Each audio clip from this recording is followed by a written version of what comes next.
Bueno, muy buenas tardes a nuestros invitados, a los colegas presentes.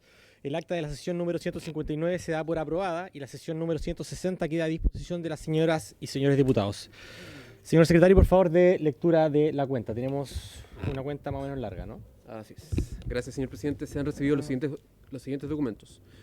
Oficios del Ministro del Trabajo y Previsión Social, también de la directora del Instituto de Salud Pública y del director nacional del IPS, mediante el cual dan cumplimiento a la ley de presupuestos del presente año. Un oficio del director nacional del IPS donde remite informe trimestral por concepto de pilar solidario de pensiones y pensión garantizada universal. Un oficio del ministro de Economía por medio del cual remite lo dispuesto en el artículo 25 de la ley número 21.578. Oficio del abogado oficial mayor subrogante de Secretaría de la Cámara de Diputadas y Diputados, donde comunica que la Sala aprobó en general el proyecto de ley que modifica la ley número 18.700 para otorgar un día de permiso laboral a quienes ejercen como vocales de mesa en elecciones y plebiscitos, correspondiente al boletín número 17.221-13. Y asimismo comunica que este fue objeto de una indicación que se adjunta para que la comisión emita un segundo informe. Otro oficio también del abogado oficial mayor de Secretaría, por medio del cual comunica que la Sala aprobó en general el proyecto de ley que modifica el Código del Trabajo para incorporar el contrato de trabajo de salvavidas correspondiente al boletín número 16.652-13, el cual, por haber sido objeto de una indicación, remite la totalidad de los antecedentes para que la comisión emita un segundo informe. Un oficio de la Biblioteca del Congreso Nacional, por medio del cual anexa informes sobre contratos de trabajo para salvavidas, casos de Argentina, España y Estados Unidos. Y por último, señor presidente, un pareo acordado para la presente sesión por parte de los diputados señores Juan Santana y Mauro González. Esa es toda la cuenta, señor presidente. Muchas gracias, señor secretario. Si hay palabras sobre la cuenta, parlamentarios presentes, ¿no hay palabras sobre la cuenta? Tenemos, en función de la cuenta, al parecer, dos proyectos que vienen de sala, por efectos de la indicación, vocal de mesa y salvavidas, para que los podamos despachar rápidamente y debatir esas indicaciones. Yo creo que en los dos había consenso, debatimos ampliamente, así que vamos a tomarlo en consideración para la planificación que tendremos pronto. Bueno, puntos varios, no sé si alguien tiene puntos varios. Mañana difícil, porque mañana estamos esperando el sueldo mínimo del gobierno, que viene con discusión inmediata. Ya, si no hay palabras sobre la cuenta, vamos a partir la orden del día. Esta sesión tiene por objeto tratar la siguiente tabla, que se divide en tres puntos, principalmente recibir en audiencia a los trabajadores del sindicato de Bafona, que fue una petición del diputado Lavé que recogimos en esta oportunidad, y al parecer no ha llegado nadie del Bafona. Bueno, vienen en camino. Luego recibir a el señor director del IPS, don Juan José Cárcamo. Bienvenido, director. Y luego un tercer punto, que es justamente continuar con la modificación en materia de trabajo nocturno para mujeres embarazadas y personas que tengan bajo cuidado a menores de 2 años de edad, que ya están los invitados acá presentes. Vamos a partir, por tanto, con el IPS, en función de la exposición que realizó el Ejecutivo en la sesión pasada, previo a la distrital, para dar cuenta de la implementación de la reforma de pensiones, de cuáles van a ser los aspectos que nosotros también debemos fiscalizar de una u otra manera para que esto se haga de buena manera. Llegamos a algunos acuerdos con el Ejecutivo y faltó su exposición directora. Así que le damos la palabra, tiene 10 minutitos para exponer y ahí, bueno, vamos a hacer una ronda de consulta, así que por favor remitirse al tiempo y sea usted muy bienvenido. Adelante. Muchas gracias, presidente. Buenas tardes a todos y a todas. Por su intermedio, saludar a todos los honorables parlamentarios y parlamentarias que forman parte de esta Comisión de Trabajo y Previsión Social. Seguridad Social. Como usted bien señalaba, en la reunión anterior de la Comisión, acompañamos a la autoridad del Ministerio, estaba el Ministro del Trabajo, el Subsecretario del Trabajo, Subsecretario de Previsión Social, y también asistió el Superintendente de Pensiones, y en la oportunidad, dados los tiempos, nos alcanzamos a exponer, así que nos vamos a poner al día ahora rápidamente y trajimos una tabla para esta reunión. donde le vamos a compartir primero los hitos relevantes de la perspectiva de la implementación desde el ámbito del Instituto de Previsión Social y su red Chile Atiende. Luego le vamos a contar un poco cómo estamos estructurados para hacer frente a este desafío. Vamos a también compartir los ámbitos de acción que nos corresponde a nosotros en materia de lo que establece la ley, y finalmente de la perspectiva ciudadana, cómo las personas se pueden informar respecto de los avances de la reforma o si les corresponde o no algún beneficio. Desde ese punto de vista partimos con los hitos más relevantes. Estos son los hitos relativos al rol del IPS. Puede que algunos no están acá, como por ejemplo el Seguro Laguna, que ya partió en mayo, pero el IPS no tiene participación en aquello. Por lo tanto, acá este roadmap está solamente vinculado con las acciones propias de nuestro servicio. Esto parte con la promulgación de la ley en el mes de marzo. Y el primer hito para nosotros va a ser la recaudación de parte del empleador, que parte con un 1% en el mes de agosto. En ese sentido, nosotros al mes de agosto tenemos que tener todas las capacidades instaladas para poder hacer esa recaudación y también recibir la información de parte del ente recaudador y hacer las conciliaciones con el FAP, con el Fondo Autónomo de Prestaciones Previsionales, de Protección Previsional. Luego, en septiembre, tenemos el segundo hito, que está vinculado con ya empezar a pagar el aumento de la PGU para el primer grupo de beneficiarios, que son las personas que a esa fecha tengan 82 años y más, pero también la ley establece que en esa misma fecha, en septiembre, ya también hay que pagar el incremento de esta PGU a los beneficiarios de la pensión básica solidaria de invalidez, también a quienes tengan el aporte previsional solidario de invalidez y las personas que reciban un subsidio de discapacidad.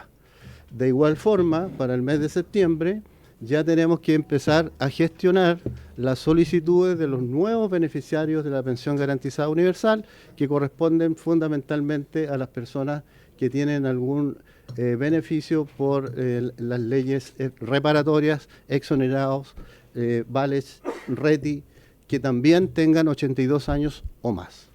Luego ya pasamos al año 2026, donde vamos a partir el año pagando, y eso es una responsabilidad nuestra, como administrador del Seguro Social Previsional, de pagar los beneficios que establece la ley.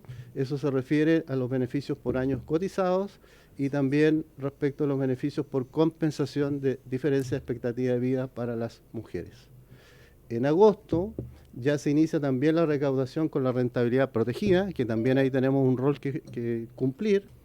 Y finalmente lo que corresponde al año 2026, el pago del segundo grupo que aumenta la PGU, que ya estamos hablando de personas de 75 años y más, y también incorporar a los nuevos beneficiarios que también cumplan esa edad. Finalmente, en lo que corresponde al Instituto de Previsión Social, para el 2027, en el mes de septiembre, ya se empieza a pagar el incremento de la PGU para todas las personas que tengan 65 años y más. También se incorpora el último grupo de leyes reparatorias que tengan también esa edad. Y finalmente se incorporan alrededor de 4.300 montepiadas de las cajas de Dipreca y Capredena, que también a partir de esa fecha van a tener derecho a la diferencia de la PGU, es decir, el monto de su beneficio, si es inferior a la PGU, van a recibir el complemento. El complemento, exactamente. Luego, ¿cómo estamos estructurados? Bueno, nosotros estamos trabajando en la reforma con la estructura que se estableció a nivel central, donde hay varias instancias. La primera la señalaba el ministro en la sesión anterior, donde hay un equipo, está liderado por los dos ministros de Hacienda y Trabajo, se reúne una vez al mes, cada 15 días, y ahí también nosotros como servicio somos convocados.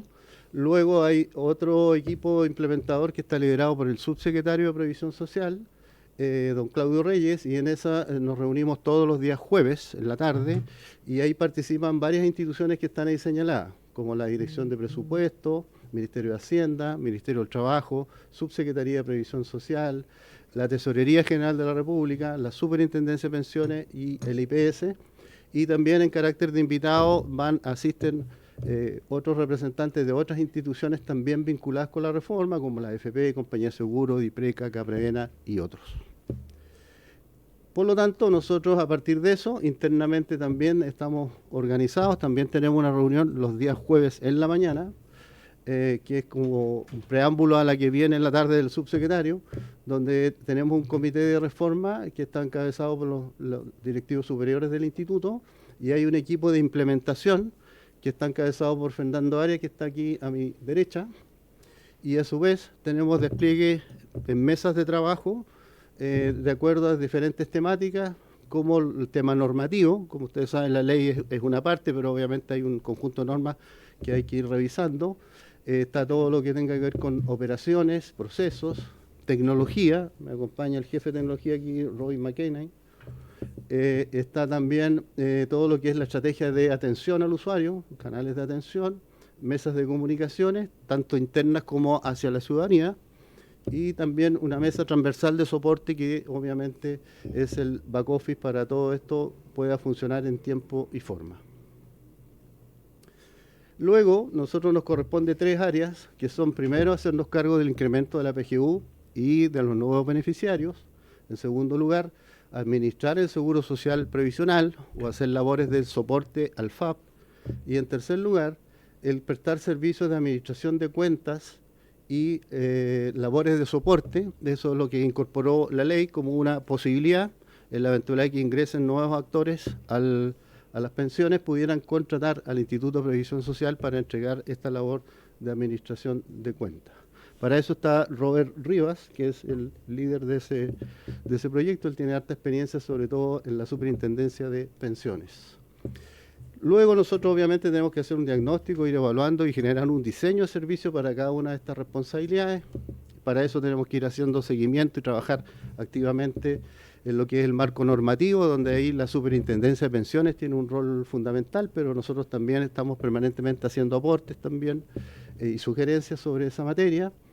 Ir generando un diseño de operación para cada una de estas responsabilidades, ir generando también la implementación tecnológica que esto requiere, que en algunos casos se puede abordar desde las propias capacidades del instituto, pero en muchos otros casos también se tiene que hacer asociativamente con otras instituciones privadas que tienen experiencia en estas materias. También un tema relevante es la capacitación, la formación, tanto de los funcionarios que van a atender como también los de back office. La gestión del cambio es fundamental en cualquier organización. Este instituto ha estado sujeto a muchos cambios durante su desarrollo y su vida.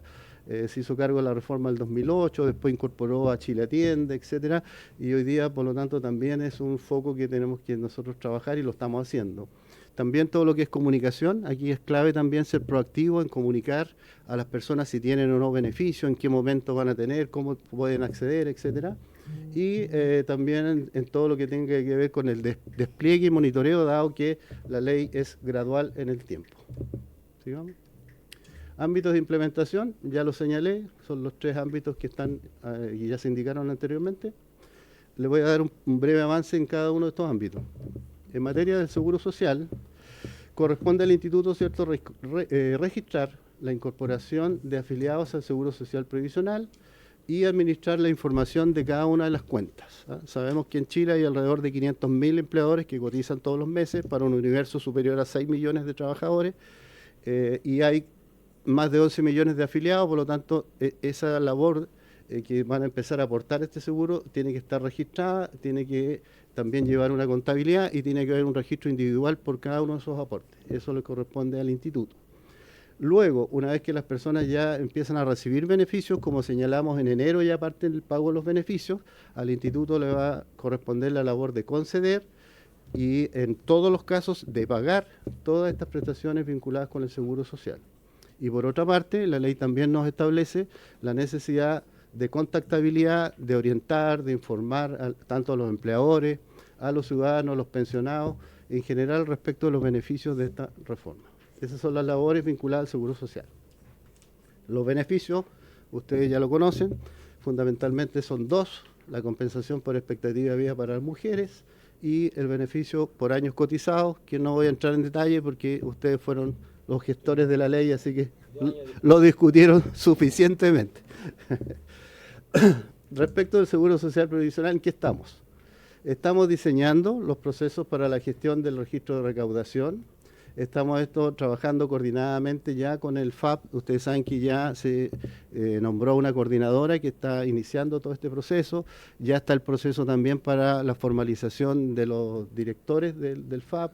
Ya existe, digamos, ya tienen vida en términos de que tienen un RUT, tienen un número RUT. Están ahora en proceso de crear las cuentas, porque tienen que crear una cuenta por cada banco de recaudación, son 12 cuentas, más las cuentas también de pago y las cuentas de inversión. Y en la transición también tiene un rol importante la TGR, la Tesorería General de la República, con la cual nosotros también tenemos un fluido contacto y tenemos una mesa de trabajo con ellos. Luego estamos preparando toda la documentación contractual para el proveedor de recaudación. Ustedes saben que en Chile básicamente tenemos a Previred. Nosotros ya tenemos una relación contractual con ellos. Hasta ahora se va a mantener más o menos las mismas condiciones para este nuevo universo de usuarios y eso ya está bastante avanzado. Luego estamos trabajando y apoyando la gestión de estas aperturas de cuentas del FAP. Y estamos identificando todos los flujos y los registros de información necesaria para hacer adecuadamente todo lo que es la concesión y posteriormente, a partir de enero, los pagos de los beneficios del Seguro Social. En términos gráficos, ¿cómo opera esto? Es que los empleadores y trabajadores aportan, ¿cierto?, mensualmente para los fondos de pensiones. Hay un solo proveedor que hace la recaudación. Ese proveedor en la línea de arriba, si ustedes se fijan, todo lo que es recurso, todo lo que es dinero, va directamente al FAP. No pasa nada de dinero por el IPS. Al IPS lo que llega son datos de la recaudación, es decir, cuántos empleadores pagaron, qué empleadores pagaron y a qué trabajadores corresponden. Con esa información nosotros tenemos que hacer las cuadraturas, tenemos que crear las cuentas y vamos a tener acceso visual de las cuentas corrientes del FAP. O sea, nosotros no vamos a poder intervenir en las cuentas, pero sí vamos a poder visualizar para poder ver que los recursos que entraron a las cuentas correspondan a los datos informados por el ente recaudador. ¿Los reclamos hacia el IPS? Los reclamos, sí, el IPS es el organismo que llegan reclamos, así como también la administradora de fondos de pensiones o las compañías de seguro, dependiendo de dónde esté afiliada la persona. Siempre el reclamo es a través del organismo que interactúa con el pensionado. Y nosotros vamos a requerir, ¿cierto?, de acuerdo a los beneficios que tengamos que pagar, los fondos que el FAP tiene que aportar a través de su cuenta de pago, y nosotros vamos a proceder a hacer esos pagos y las cuadraturas correspondientes. Esos pagos los vamos a seguir haciendo a través de los entes que tenemos. Nosotros estamos pagando casi el 80% de todos los pagos, lo hacemos por transferencia electrónica. En eso ha existido un avance súper importante, que ha ido bajando notablemente el pago más presencial, y nosotros actualmente tenemos como proveedor de pago los Héroes y el Banco Estado. Por lo tanto, en ese mismo canal se va a pagar. Ahora, lo importante acá es que el pago tiene que ser un pago único, de manera que la persona, si es, por ejemplo, pensionado de la AFP Provida, por dar un ejemplo, esa persona recibe el día 8 su pago de su pensión autofinanciada, pero ese mismo día, si tiene derecho a la PGU, tiene que estar indexada, incorporada a la PGU y también los beneficios adicionales que tenga del Seguro Social. El mismo día. La transferencia tiene que estar ahí en el mismo lugar y se hace además una liquidación unificada, donde aparecen todos los abonos correspondientes, y el compromiso es que sea en el mismo canal de pago y el mismo día, ¿no?, para que sea lo más simple posible para las personas. ¿Sigamos? Luego, en segundo lugar, nos corresponde el incremento de la PGU. Para eso, ¿sigamos?, tenemos que ordenar por temporalidad. En un primer momento los mayores de 82 años, que ahí les voy a dar los números después de la cantidad de beneficiarios. También se incorporan las personas, ¿cierto?, de las leyes reparatorias, y también la ley establece que en el primer año, en septiembre, inmediatamente también se paga el diferencial a las pensiones básicas solidaria e invalidez, aporte previsional solidario e invalidez y subsidio de discapacidad en el primer año. Y después ya ustedes saben 75 y 65 al final, más las Montepiedad, que también van en septiembre del 2027. Eso es lo que tenemos que hacer. Este es el impacto que tiene. Para septiembre de este año nosotros vamos a incrementar, cumpliendo la ley, a 386.000 personas que tienen 82 años y más van a recibir incremento. Hoy día recordar que la PGU está en 224.004 pesos, pasaría a recibir 250.000. Pero adicionalmente 201.000 personas que tienen pensión básica solidaria de invalidez también incrementaría la PGU a 250. Lo mismo para el aporte previsional solidario de invalidez. Y 43.000 a 125 porque el subsidio de discapacidad es la mitad de la PGU. Y se incorporarían 16.000 personas de leyes especiales que tienen 82 años y más, que pasarían a tener este beneficio también a contar de septiembre. Ahí señalar que la ley establece que en septiembre se habilita la posibilidad de solicitar el beneficio.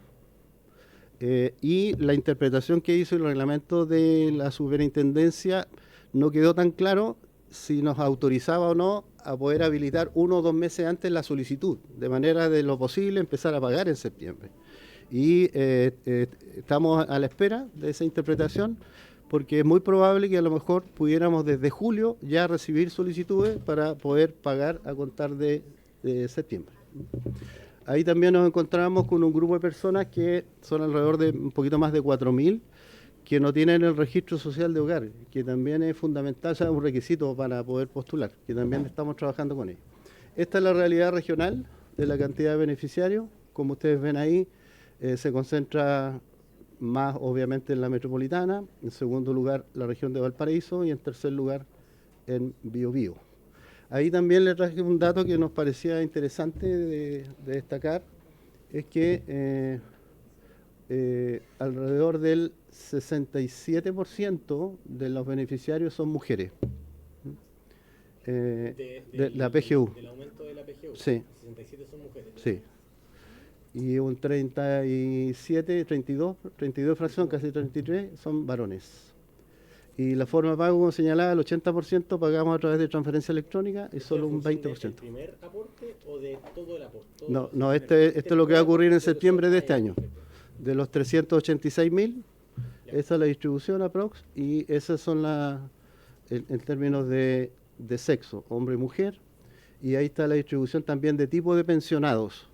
Ahí también se ve como que está equilibrado, porque hay un porcentaje alto que corresponde a pensiones del decreto de ley 3.500, FP y compañía de seguro, más o menos equivalente a lo que son beneficiarios del IPS, y también en naranjo están aquellas personas que solo tienen PGU, no tienen ninguna otra pensión, y también tienen un porcentaje alto, un 27% aproximadamente. Esos son los primeros que van a ser beneficiados. ¿Sí? Sigamos. Luego, estamos internamente trabajando, ¿cierto?, en lo que es modificar nuestra matriz de pago de la PGU, porque obviamente ahora hay rangos etarios, se está modificando el sistema también, porque hay que incorporar a las leyes reparatorias. Estamos haciendo esfuerzos de proactivamente informar a las personas a través de la web del IPS. Las personas ingresan su RUT y su fecha de nacimiento y pueden saber inmediatamente si son beneficiarios, en qué momento les incrementa o no la PGU, etcétera. Eso ya está disponible. Tenemos atenciones también asistidas y autoatendidas. Estamos generando toda una estrategia de atención distinta que ahí se los voy a contar brevemente. Y estamos también haciendo harta transferencia de conocimiento a todos nuestros funcionarios para que obviamente puedan atender y orientar a las personas de la mejor manera posible. Sigamos. Esto es lo que es la atención del canal presencial de temas de reforma a la fecha. Se los muestro porque nosotros pensábamos que a lo mejor iba a haber como una gran inquietud y la gente iba a ir masivamente a nuestros canales de atención y no ha ocurrido tan así. Eso significa que probablemente los medios de comunicación y los mecanismos de difusión que se dan por distintos lados ha sido como bastante efectivo porque nosotros hasta la fecha, de enero a la fecha, cuando ya hubo el acuerdo por la reforma, a la fecha hemos recibido en lo que son atenciones asistidas, preferentemente en sucursales o a través del call center, etcétera, 7.000 y tantas atenciones, que no es un gran volumen, pensando que el IPS con su red Chile Atiende, nosotros atendemos 22 a 23.000 personas diarias. Por lo tanto, 7.000 en 4 meses por este tema no es un volumen tan significativo. Sí, lo que corresponde a la página web es mayor, ahí estamos hablando ya de 28.000, 30.000 consultas que se han hecho a través de la página Chile Atiende, pero que tampoco es tanto. Si uno piensa que en la página Chile Atiende recibe consultas más o menos de 250 a 270 millones al año, entonces son volúmenes manejables. Por lo tanto, hasta ahora, esperemos, tocamos madera, no ha llegado tanta gente a consultar, pero creemos, sí, que cuando se acerque la fecha de los primeros beneficios debería esto incrementarse. En el ámbito interno hemos hecho mucha labor de difusión, de información, de capacitación a nuestros funcionarios. Estamos usando mucho la tecnología, los webinars es una buena cosa. Estamos trabajando fuerte con las direcciones regionales, los jefes sucursales, porque ellos entregan también soporte técnico, obviamente, en su territorio. Y ahí están los números de los cursos y las capacitaciones que hemos hecho, sobre todo con foco en los primeros beneficios, porque obviamente son lo que más van a preguntar respecto de la PGU, respecto también de los beneficios que se van a pagar en enero. Sigamos. La estrategia nuestra de atención es como una lógica de embudo, porque hacemos una gran contención en los servicios autoatendidos, es decir, sobre todo en la página web. Disponibilizamos ahí que la mayor parte de los servicios sean transaccionables ahí, que las personas consulten ahí. Tenemos los teléfonos con los IVR, que es mucho más fácil la respuesta, etcétera. Entonces, pasamos solo a la atención asistida a aquellos casos que son ya más de una asesoría más experta, pero hacemos una gran contención en los canales remotos. Y para eso ya hemos dispuesto de varias piezas que ustedes lo pueden ver en el teléfono, en la página Chile Atiende. Ya tenemos una página que permite saber si la persona le va a corresponder el incremento de la PGU o no. Se puede consultar también la call center. En los módulos de autoatención también ya está disponible toda esta información, con foco también en aquellas personas que no tienen el registro social de hogares para poder orientarlo, y también en nuestras sucursales también lo pueden gestionar directamente ahí. Entonces eso ya lo estamos trabajando fuertemente, ya llevamos más de 700.000 personas contactadas y atendidas por esta vía.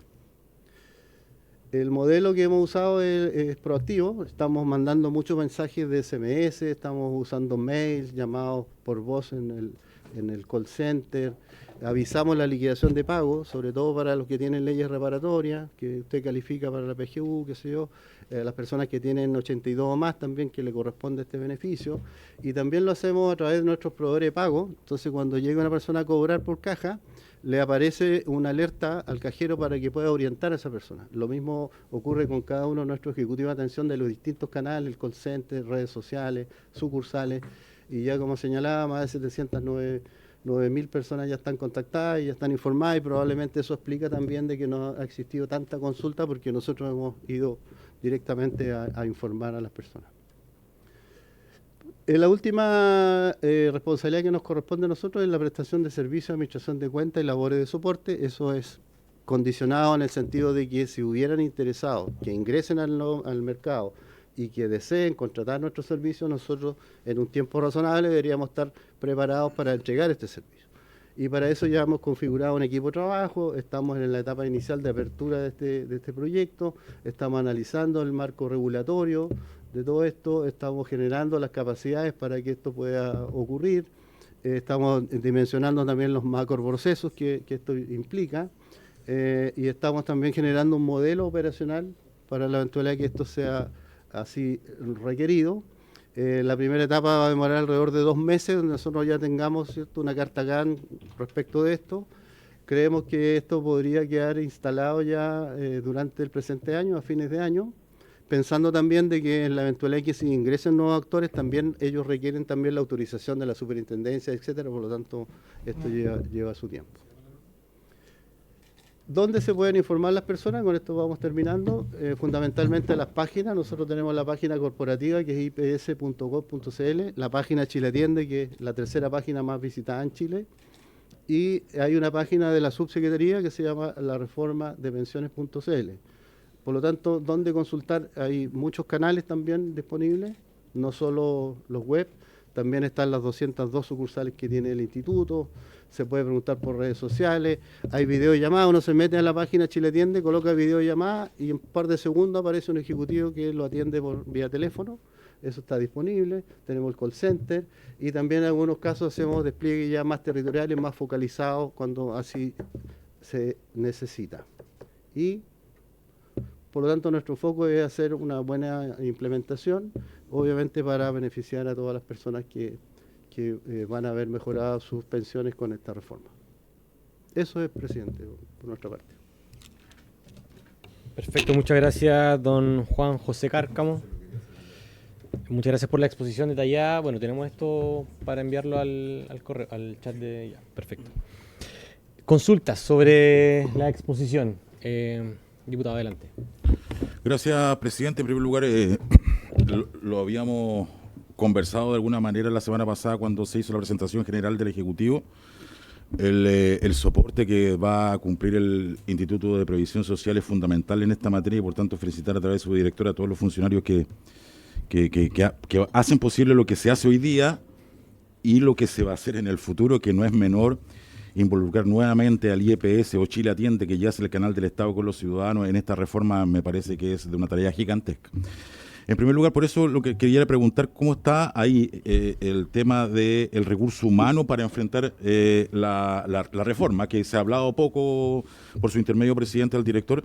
En primer lugar, el recurso humano. ¿Cómo estamos en recurso humano para la implementación de la reforma? Porque podemos tener mucha información de que estos son los pasos, estos son los hitos que vienen del 2025 al 2027, pero es importante saber cómo está el recurso humano para enfrentarlo. En segundo lugar, más allá de los procesos internos, presidente, de Previrred, fundamentalmente, ¿cierto?, de los procesos internos que tenga que hacer el IPS para enfrentar en lo concreto la reforma, aquí hay dos cosas que yo separo. En primer lugar, cuáles son los beneficios que al ciudadano, eventual beneficiario, le interesa saber, por el lado del beneficiario, y en segundo lugar, por el lado del empleador, que por primera vez debe hacer un pago al que no estaba acostumbrado a hacer, porque finalmente la contribución no era de él. ¿Cómo están esas dos líneas? Porque ahí tiene que estar enfocado en primer lugar el empleador, ¿cierto? El empleador con la forma de pago, con cuánto le corresponde pagar, cuál es la gradualidad, etcétera. En segundo lugar, el beneficiario, porque no estamos hablando del seguro Laguna, que no le corresponde al IPS, pero eso es otro granito que ahora en el mes de mayo. Es otro hito, pero que no es del IPS. Estamos hablando de los hitos que le corresponden al IPS. Pero hitos relevantes desde el punto de vista institucional son pago de PGU septiembre, enero agosto recaudar por primera vez el inicio del aporte empleador, y en septiembre el primer pago PGU, aumento PGU, y en septiembre no menor, que es el pago por primera vez del beneficio de un seguro social, independiente de cómo se le quiera llamar, pero el pago de beneficio de seguro social y el aporte bono tabla. Ahora, entonces mi pregunta es la siguiente, con respecto a este tema.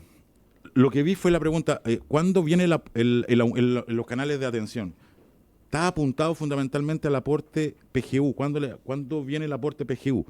Pero también hay otros beneficios que a la gente le interesa saber, que es justamente el pago bono tabla y el pago seguro social, que es en enero, poquito tiempo más. Y también tiene que haber una canalización de información respecto de eso. Y lo otro, que no es menor, pero a la luz del tema de los héroes y Banco Estado como dos entidades que son las que pagan pensiones por parte del IPS, muchos pensionados van a cobrarse el mismo día a los héroes y a cobrar PGU Banco Estado. Lo pregunto porque ¿es posible unificar para que una persona, un adulto mayor, vaya a un solo lugar? Porque pasa que el adulto mayor va a dos bancos distintos, a dos lugares distintos, a cobrar PGU y a cobrar pensión del decreto de ley 3500. Esa es mi consulta además, que a veces no encontramos un sinsentido ese pago en dos lugares para un adulto mayor. Gracias, presidente. Gracias, diputado Ulloa. Vamos a acumular todas las preguntas y después vamos a... Diputado Lavés, adelante, pida la palabra.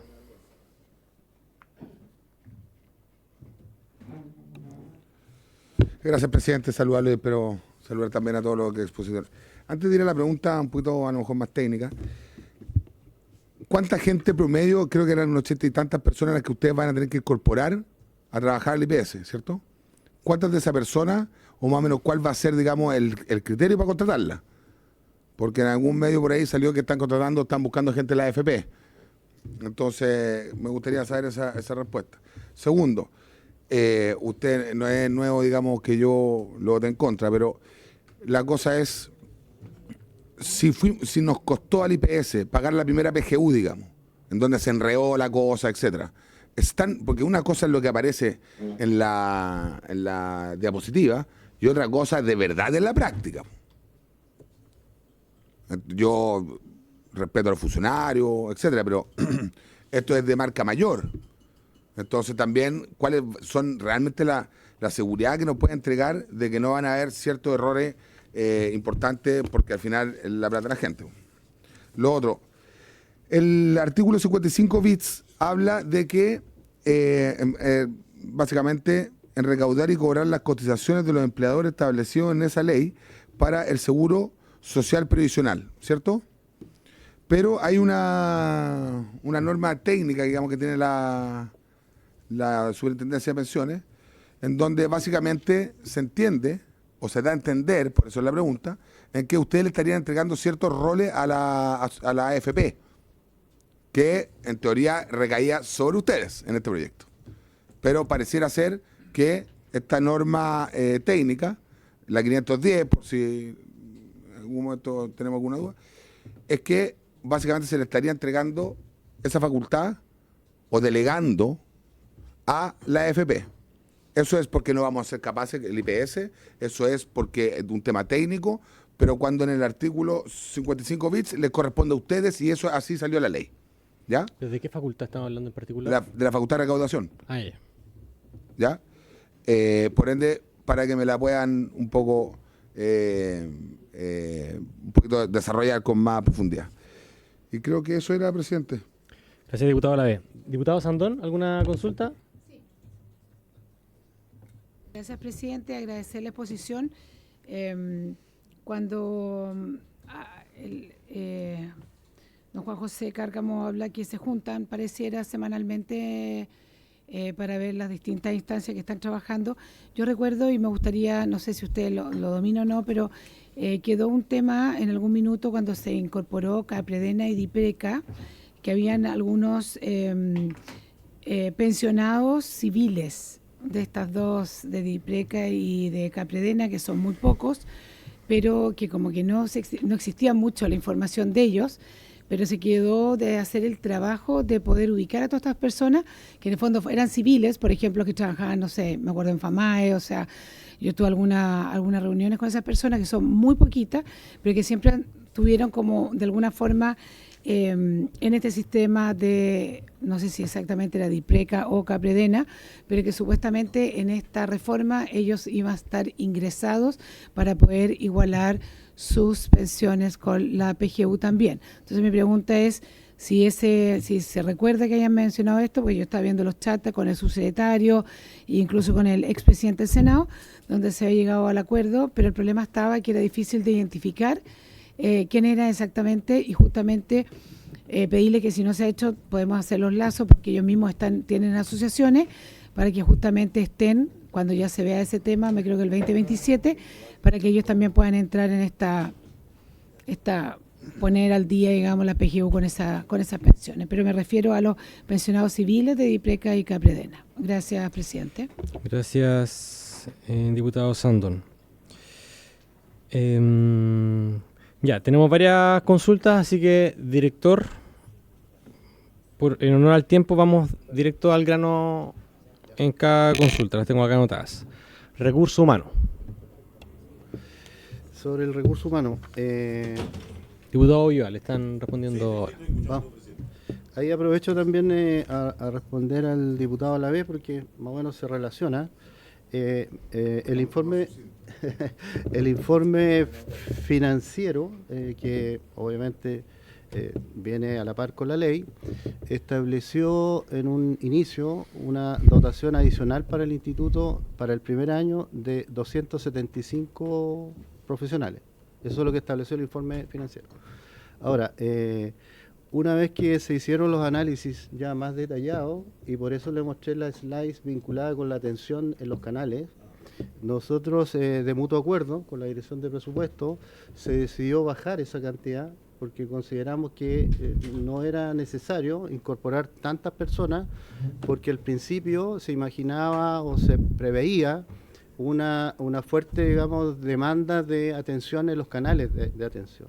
Y como eso no ocurrió, finalmente este informe financiero se definió que de los 275, solo 175 personas se apruebe como incorporación en un primer año, de los cuales además está hoy día siendo objeto de revisión.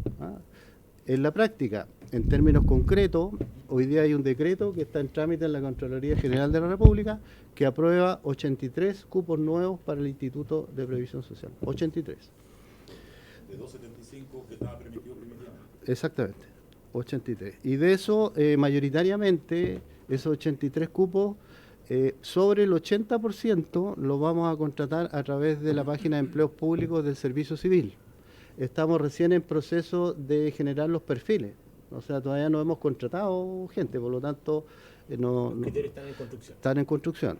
Y hay un grupo de personas que se van a contratar antes, sobre todo por la temporalidad, dado que tenemos algunos hitos urgentes y dado la especialidad que se requiere en algunos casos, vamos a vía concursos más acotados, pero también pasan por psicolaboral y una serie de entrevistas laborales, etcétera, un grupo más acotado, pero el grueso de estas 83 personas van a venir por empleos públicos y va a ser de público conocimiento, donde todo el mundo pueda postular y van a pasar por procesos de selección.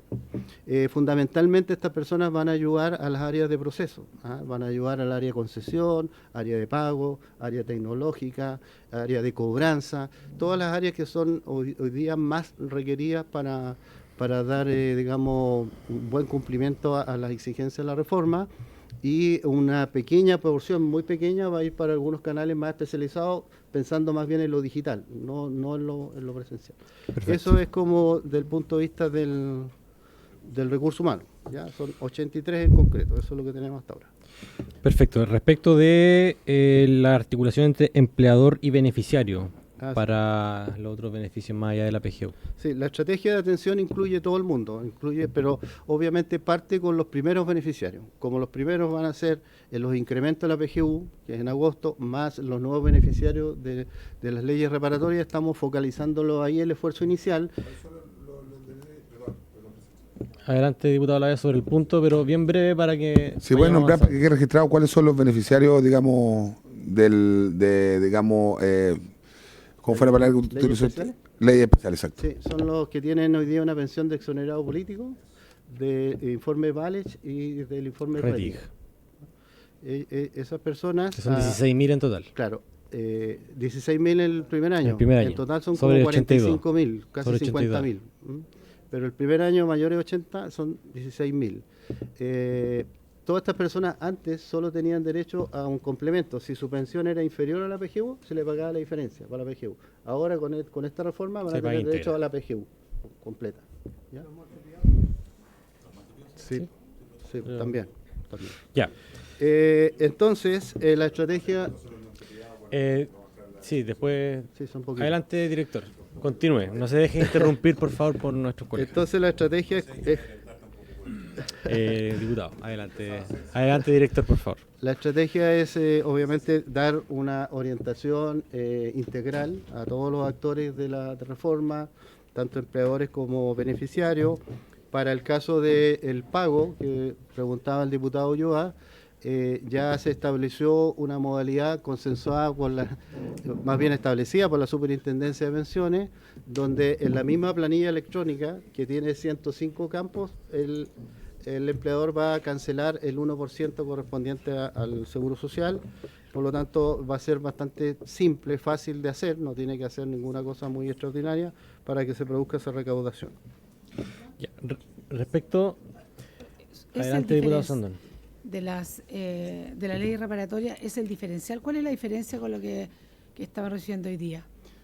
Hoy día estaban recibiendo solo el diferencial, es decir, si una persona tenía una ley de una pensión, por ejemplo, de exonerados políticos, que era de 200.000 pesos, recibía los 24.004 pesos, que es la diferencia para la PGU. Eso es lo que recibía ahora. Ahora, con esto ya no, recibe su pensión base, que los 200.000, más la PGU, Más 250.000. más 250.000 o 200.000. No, sí, no es hasta llegar. Sí, son dos beneficios distintos, porque No sé la si- naturaleza de No sé. la indemnización por delito de lesa humanidad o por violación de derechos humanos Sí. es un concepto distinto a lo que es seguridad social. Son dos cosas totalmente distintas. Es como si tú tuvieras un... Bueno, no vamos a poner caso, ya, pero... Pero la ley lo establece así.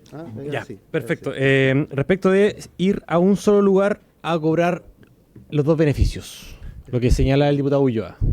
¿Hay casos que pagan en dos lugares? No, creo que no. Le va a pasar. ¿Ah? ¿Cómo? No. No, si ya tienen derecho a eso. Respecto de... Ya, pero... No hay ningún. Pero para poder ir a un solo lugar, va a tener que ir a dos lugares. Explícale la. Sí, de ir a cobrar a un solo lugar. Beneficio PGU, Ahora la beneficio... palabra a Fernando. Ya, parlamentario, denle la palabra acá. Adelante, tiene la palabra. Diputado Ulloa, hoy día tanto para la PGU ya se estableció, digamos, un mecanismo, digamos, de que si las personas reciben su pensión contributiva en la FP o en la compañía de seguro, la PGU la paga el IPS y tiene que adecuarse a las instrucciones de pago que en este caso hagan la FP y las compañías de seguro. Ellos mensualmente nos entregan los datos dónde se cobra, si es presencial, si es electrónico, y si es electrónico nos entregan los datos también para poder depositarle cuenta corriente, banco, etcétera, ¿ya? Esa misma operatoria nosotros vamos a seguir para los beneficios del seguro social, de tal forma, digamos, de poder empatar, digamos, todo en el mismo lugar. En este caso, como decía el director, digamos, entre el 75 y 80% de los pagos son electrónicos y nosotros vamos a depositar en las mismas cuentas corrientes, digamos, de las personas. Y si es presencial, vamos a asumir, digamos, el mismo proveedor de pago en este caso, ya sea Banco Estado o Caja Lovero en este caso. La única excepción que tenemos es en algunos casos donde se paga por proveedores que pueden ser sencillitos, digamos, o otras cosas que son menores, digamos, que ahí estamos viendo la posibilidad, digamos, de cómo ir al mismo lugar de pago, porque IPS no tiene contrato con sencillito en este caso. Diputado Ulloa, sobre el punto. Sí, mi consulta no era un reclamo, no era una crítica, ¿ah? Pero era quizás una recomendación. Lo que pasa es que algo está pasando en el sentido de que hay adultos mayores que yo veo en Puerto Montt que están yendo a los usuarios por un lado a buscar su cheque o a pagarse presencialmente y después pasan 3 cuadras, 4 cuadras a una de las dos sucursales o en el centro o otra parte donde esté más desocupado a pagar su PGU. Eso era. Entonces era ver la forma, a lo mejor, de mejorar lo que existe para que finalmente una persona que es adulto mayor no ande dando vuelta por el centro en dos lugares. Eso es como el sentido común, a eso me refería. Director. Vamos avanzando. Lo que señala el diputado. El botón, el de acá. Ese. Ahí sí.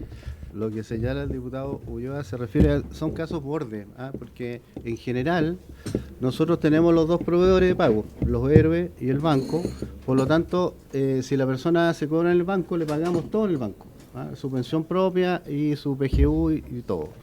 Pero hay casos, sí, de personas que tienen la costumbre de ir a cobrar, por ejemplo, a la caja, cobran su dinero y seguidamente se van al banco a depositarlo a su cuenta RUT, porque no quieren voluntariamente cambiarse de modalidad de pago. Lo pueden hacer cuando quieran, pero están tan acostumbrados al cobro presencial y para ellos como un ritual ir, se comparte, conocen gente, etcétera, tienen sus amistades que lo hacen, van y lo hacen. Y estoy tan convencido de eso porque mi madre así lo hace. Qué bueno ahí no. Mi madre así lo hace. Qué bueno ahí no. No, pero perfecto. Se entiende completamente. No vamos a consultar más. Ya. No. Se lo entendimos completamente, director. No hay problema. Director, respecto de eventuales errores que puedan producirse, ¿cómo se desarrolló en algún momento la primera entrega de la PGU? A propósito de la pregunta del diputado Olave.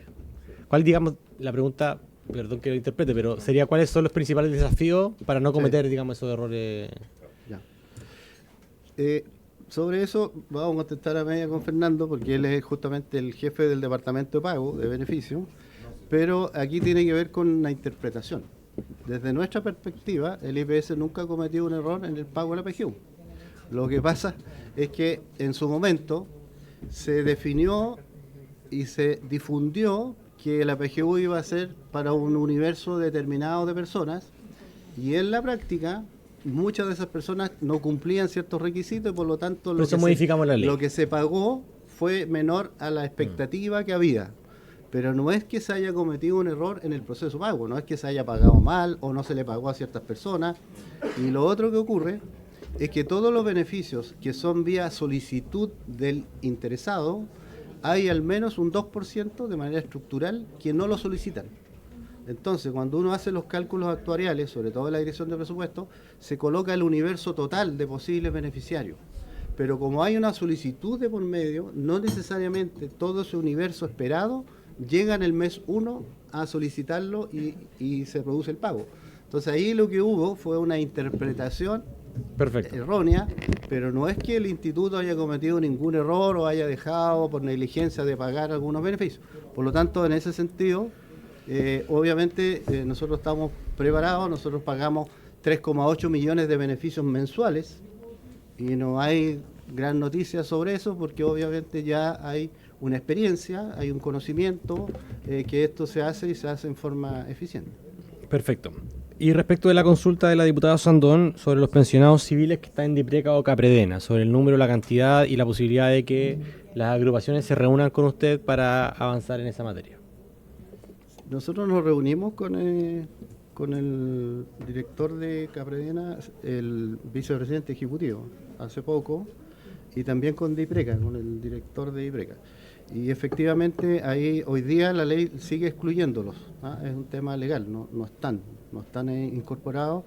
Y también hay un tema ahí con un grupo de personas que también son exonerados políticos y trabajan en algunas de estas instituciones y tampoco están contemplados para el tema de la PGU.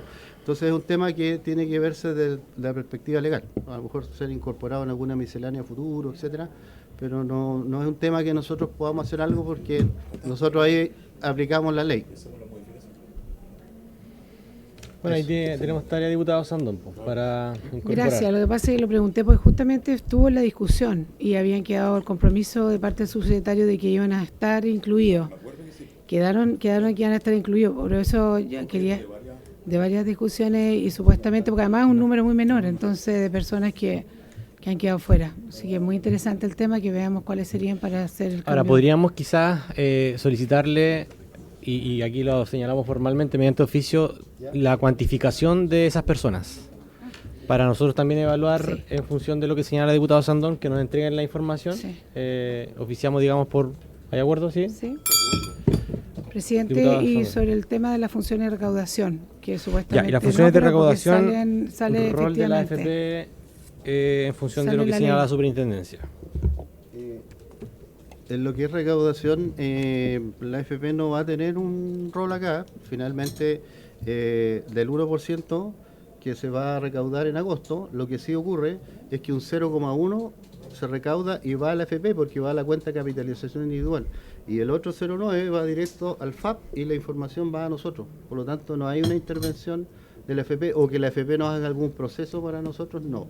Lo que sí, a lo mejor la confusión está en lo siguiente, que en algún momento se pensó, en las etapas preliminares, de que este 1% se le incorpore a la misma casillero del SIS, del Seguro de Invalidez y Sobrevivencia. Entonces, se iba a pagar el 1,5% del seguro más el 1% del aporte del Seguro Social. Y si eso hubiese sido de esa manera, ahí obviamente iba todo a la AFP, el 2,5%, y la AFP internamente iba a tener que hacer, digamos, la cuadratura y mandarnos el 0,9 a nosotros. Pero se simplificó. Eso finalmente no ocurrió, estuvo dentro de las conversaciones iniciales, pero la superintendencia finalmente lo zanjó, y como ya señalé, en la planilla de pago electrónica de 105 campos hay uno desocupado que se va a ocupar en forma neta y directa para el Seguro Social, y por lo tanto no se va a usar esa fórmula que en algún momento se había pensado. Perfecto.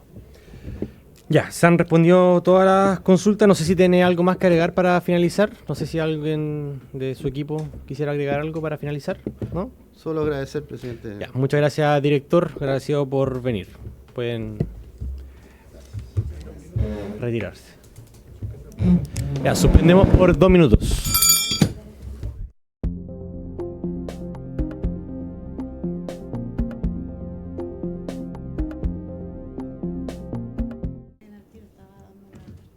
Ya, bueno, antes de comenzar con el punto que tenemos a continuación, que es respecto de el proyecto de ley sobre el trabajo nocturno de mujeres embarazadas, vamos a leer un correo que nos llegó de parte de nuestro invitado de AFONA. Dice lo siguiente: junto con saludar, lamentamos no poder asistir a la comisión dada nuestra condición económica precaria y la persecución hostil que se ha instalado en nuestra contra, por lo que asistir a una comisión en la Cámara nos podría traer serios problemas. Es por esto que queremos solicitar a usted dar lectura de nuestra carta, lo que expone la problemática hace más de 2 años nos aqueja. Ruego a usted dar tratos sensibles y resguardo a las imágenes probatorias contenidas en la carta, las cuales cumplen solo con el objeto de demostrar la veracidad de los hechos. Solicitamos hacer llegar esta carta a los honorables diputados de esta comisión, a quienes confiamos en el respeto y el resguardo de la información contenida. Se nos hace imperioso de velar para obtener una solución justa. Saludos cordiales. La carta está muy extensa, por tanto vamos a hacer entrega a todos los parlamentarios.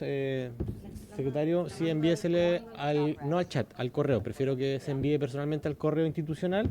Y aquí se señala que hay imágenes probatorias que me imagino que son parte de alguna carpeta probatoria en una investigación hoy en curso. Por tanto, los parlamentarios, en función de lo que estoy señalando y que va a quedar en acta, también están constreñidos a cumplir con lo que señala acá quien envía esta información, y están sujetos también a las responsabilidades correspondientes.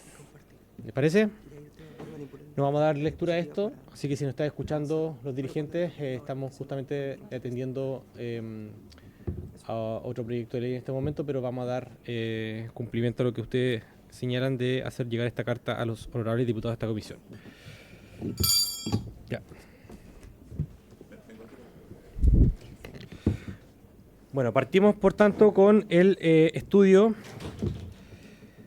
del proyecto que modifica el Código del Trabajo en materia de trabajo nocturno de mujeres embarazadas y personas que tengan bajo cuidado a menores de 2 años de edad, correspondiente al boletín número 16.526-3. Para esto nos acompaña doña Selma Núñez Parada, que es coordinadora de la Subcomisión de Cuidado Infantil de la Mesa de Género y Trabajadoras de la Salud. Está aquí con nosotros presente, bienvenida. Gracias. Y doña Soledad Ormazábal Delgado, que es investigadora del Centro Horizontal. Muy bienvenida. Vamos a partir con usted, doña Soledad, solo porque está más arriba aquí en el papelito. Así que le vamos a dar... ¿La sesión hasta qué hora es? 5 de la tarde. Ya. Le vamos a dar 10 minutitos. Le pedimos por favor que sea acotado, porque después van a venir consultas y van a poder ustedes tener la opinión, la posibilidad de responder, así que va a ser más de 10 minutos. Son las 4:17. Adelante, tiene la palabra. Perfecto. Muchas gracias por la invitación.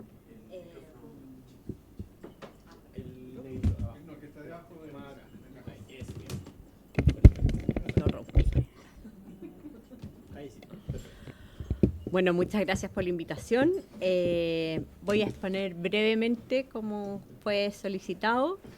A mí me gustaría partir con un poco de contexto de cuál es la situación del mercado laboral de las mujeres en Chile.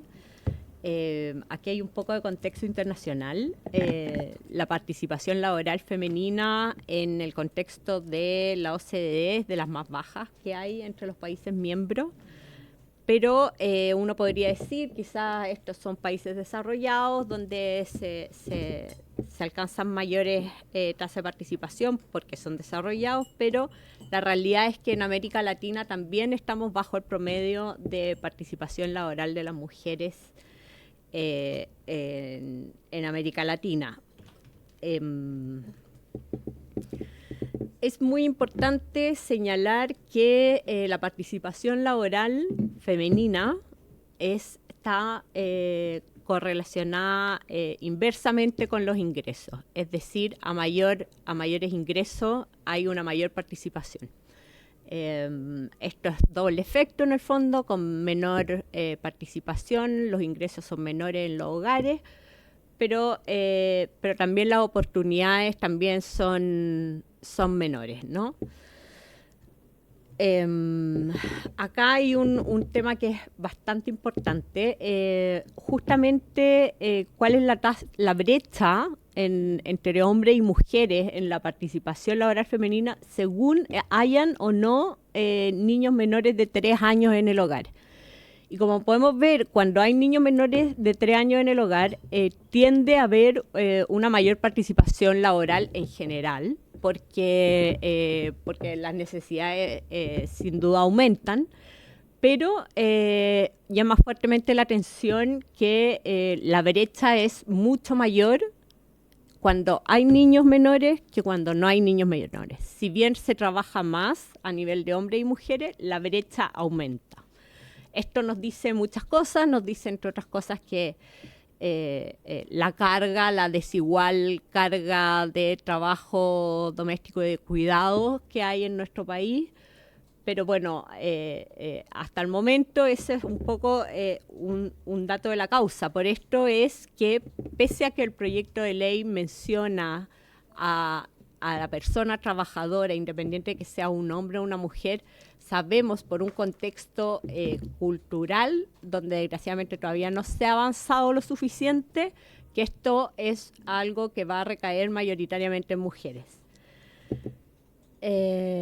Bueno, aquí ustedes todos saben, entonces en el fondo este proyecto de ley hace básicamente 3 cosas. Amplía el concepto de trabajo nocturno, que creo ahí que hay que tener un poco de cuidado porque no es lo mismo un turno que termina a las 10 de la noche que un turno que empieza a las 10 de la noche y termina a las 5 de la mañana. Yo creo que no es exactamente lo mismo, es un poco más caso a caso. Bueno, y establece que los trabajadores que tengan a cuidado un menor de 2 años, el empleador tendrá que acomodar para que no tenga turnos nocturnos que terminen en la noche sin reducción de remuneraciones, y faculta a las organizaciones sindicales para poder hacer cambio de esto siempre a solicitud del trabajador o trabajadora. Pero, insisto, esto va a ser algo que va a recaer en las mujeres trabajadoras. Y algunos comentarios. El problema de esto es que, si bien la buena intención, esto significa un incremento de costos de contratación a mujeres, particularmente a mujeres en edad fértil, a mujeres con niños chicos. O sea, se suma al tema a toda la protección que tienen durante ese periodo las mujeres, como el fuero, la sala cuna, permisos que tienen como bastante de carácter unilateral, por ejemplo. Aquí, bueno, no lo voy a leer entero, pero esto es, recientemente el PNUD sacó un nuevo documento en el que estudian las causas de la menor participación de las mujeres y las barreras que tienen las mujeres para incorporarse al mercado laboral. Y sobre todo lo que a mí, y que tiene mucho que ver también con estos costos, y especialmente para aquellas mujeres que tienen hijos o hijas pequeños, los costos aumentan significativamente y, bueno, tiene que ver con la falta de corresponsabilidad, etcétera.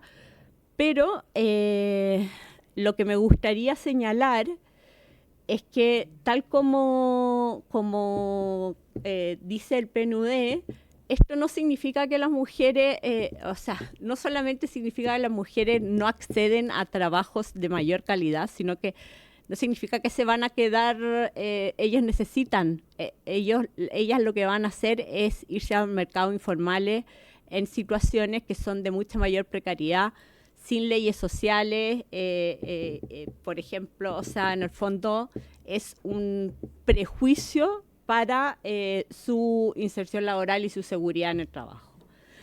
Y bueno, un aspecto que es adicional, en el fondo, es que el derecho a sala cuna tiene que cubrir la jornada efectiva. Entonces, en el fondo, si hay una mujer que tiene a su cargo niños menores de 2 años, la empresa debiese proveerles sala cuna, si no tiene con quién dejar a su hijo, la empresa le tiene que proveer sala cuna en horario efectivo, dado que las salas cunas funcionan de día en la práctica, en los hechos. Las mujeres que están en esa situación, que no tienen con quién dejar a sus hijos mientras tienen los turnos, no cumplen los turnos nocturnos, porque no se puede proveer el derecho a sala cuna.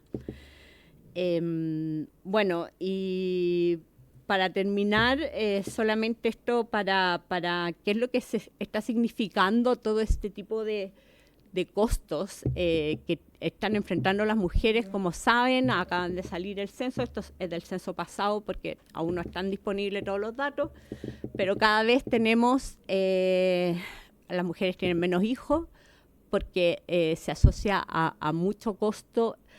Hay mucho costo asociado, pero no es solamente un tema de ingresos. Como podemos ver ahí, hay menos hijos a mayores ingresos.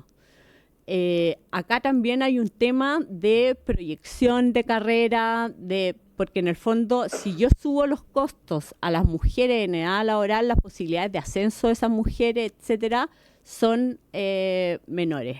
Entonces, yo creo que hay que reconsiderar y replantear que de repente una buena intención puede terminar perjudicando al grupo que uno está buscando beneficiar. Eso. Bueno, muchas gracias por su exposición, doña Soledad. Vamos a dejar pendientes las preguntas para cuando pueda exponer acá doña Selma, y luego vamos a hacer, digamos, una respuesta general. Doña Selma Núñez Parada, coordinadora de la Subcomisión de Cuidado Infantil de la Mesa de Género y Trabajadoras de la Salud. Tiene usted la palabra.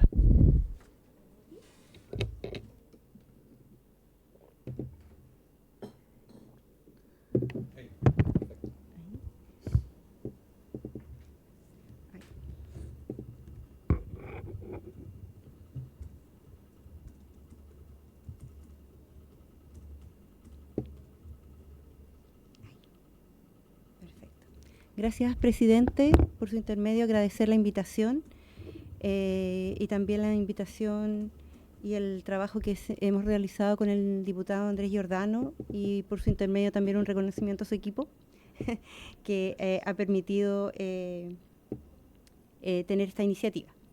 Contar que yo efectivamente soy dirigente nacional de la Confederación de Profesionales de los Servicios de Salud, pero que hoy estoy en mi calidad de representante de la mesa de la Subcomisión de Cuidado Infantil, que es parte de la Mesa de Género y Trabajadoras de la Salud del Ministerio de Salud.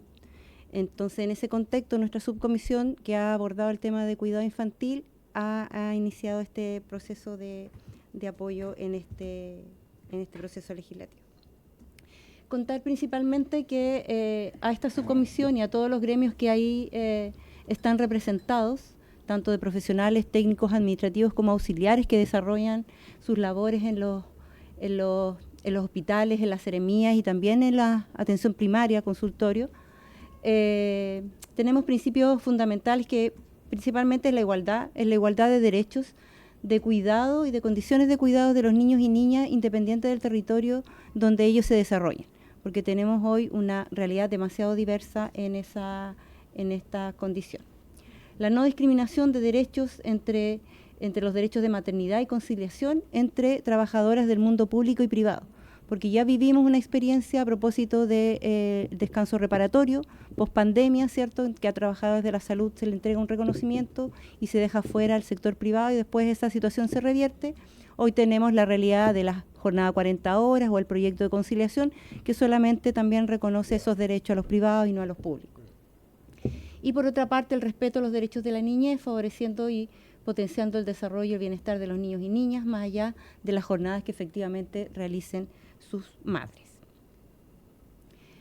Decir que, como les decía anteriormente, esta subcomisión que representa más de 22 gremios de la salud inició esta mesa en el año 2016 en diferentes gestiones de ministras del Ministerio de Salud. levantando un diagnóstico que establecía la demanda de cuidado infantil en nuestro sector. Y que la conclusión es que efectivamente no cuenta con oferta suficiente para garantizar el derecho para las madres que realizan nuestros sistemas de turno. Y así es como se inicia un diálogo con las asesoras del Ministerio de Salud, junto con el equipo de asesores del diputado. En conjunto con ellos se genera un acuerdo de esta iniciativa y se estableció una socialización de esta materia con las organizaciones para poder hacer el análisis de nuestra realidad en cada establecimiento. Y este camino fue recorrido durante el año 2023 en diferentes instancias colectivas y particulares. Establecimos las líneas bases del proyecto. Originalmente pensamos que el proyecto era solamente para las trabajadoras de salud, por eso que tenía como el énfasis de nuestra realidad, pero al final se definieron las presentaciones en términos generales como estaba constituido para efectivamente garantizar un derecho a todos los sectores.